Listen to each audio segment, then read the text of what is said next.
بني ادم متوحد يعني. الدنيا شتت وانا في الجيم، فسبت التمرين ونزلت بالعجل.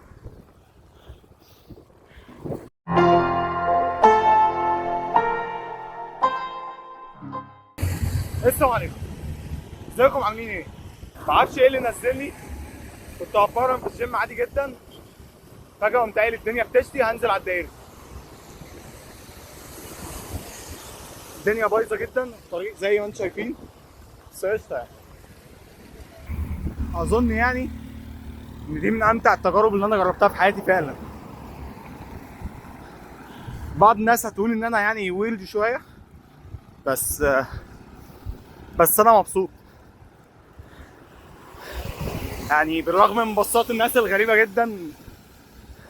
مش عارف ليه الصراحه، جايز مثلا عشان لابس شورت ومتوسخ وبتاع، بس انا مبسوط برضه.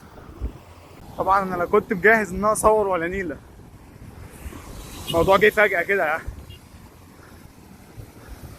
الصوت اكيد مش تمام، والصوره برضه اكيد مش، الزوايا مش حلوه خالص يعني، عشان مش معايا حاجه اسند عليها الموبايل. في مدرسه هنا كده، المدرسه اللي هناك دي اروح احاول اقف بقى يعني اصور عندها، نخترع كادر هناك نصور يعني. وصلنا عند المدرسه، الواحد مش عارف يعني، بقى شكله عجيب جدا. مش عارف ايه ده، جزمه جزمه بقت عامله ازاي، ورجلي حتى ماشي بقى، كل الناس عماله تبص، اصلا مش فاهم انا في ايه. بس حلو ان الواحد يجرب حاجه جديده يعني. النزول في الجو ده، اكيد الجو ده مش متوفر كل يوم. ثانيه عم البتاع ده يعدي. الجو ده اكيد يعني مش متوفر كل يوم، فليه الواحد ما يجربش يعني. انا نفسي اجرب حاجات كتير جدا، زي الباراشوت مثلا يعني. انا هموت واجربه، اللي هو انا اللي بنزل يعني، اللي هو المظلات ده. بس مستني يعني انه تتاح الفرصه وكده. طبعا ده اول فلوج، وطبعا مش مجهز سكريبت ولا اي حاجه، فحاسس ان هو هيبقى وحش سيء جدا جدا، بس تمام يعني. طبعا ظهري زمانه طلع ميتينه فعلا يعني، مش عارف ايه ده، بس انا مبسوط برضه. طبعا مش عارف هدخل البيت ازاي، اكيد ماما في البيت بقى تقعد تقول لي ايه اللي طلعك على الطريق في الجو ده وبتاع. بس انا غريب، انا بحب اعمل حاجات مختلفه شويه.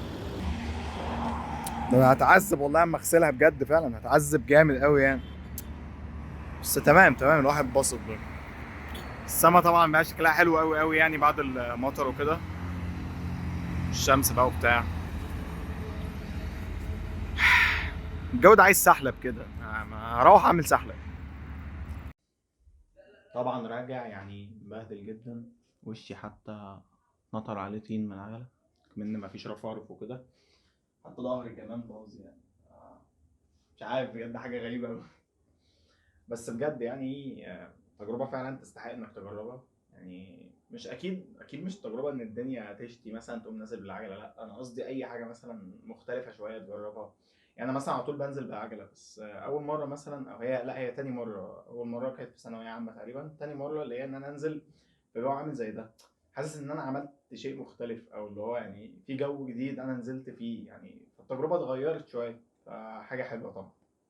بس الواحد حتى رجله يعني بجد، مش عارف انا بجد يعني، مش عارف اقعد استحمى بقى 10 ساعات ولا اعمل ايه.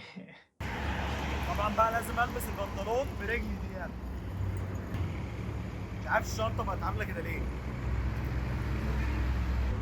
حاسس ان انا متوسخ سيكا. طب استنى شويه عشان في ناس معديه وكده. خلاص عدوا خلاص، اظن كده الدنيا بقت تمام يعني. نروح بقى نجهز عركه البيت. مش عارف ايدي بقت عامله كده ليه، حتى مش عارف وشي اصلا متوسخ ولا تمام.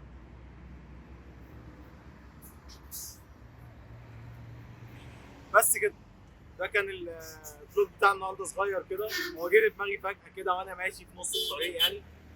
يا رب يكون عجبكم. ولو عايزين حاجه من دي يعني تاني قولوا لي، بالعجله يعني وكده. ما تنسوش بقى تعملوا بقى لايك وسبسكرايب والحاجات الجميله دي. نشوفكم قريب ان شاء الله.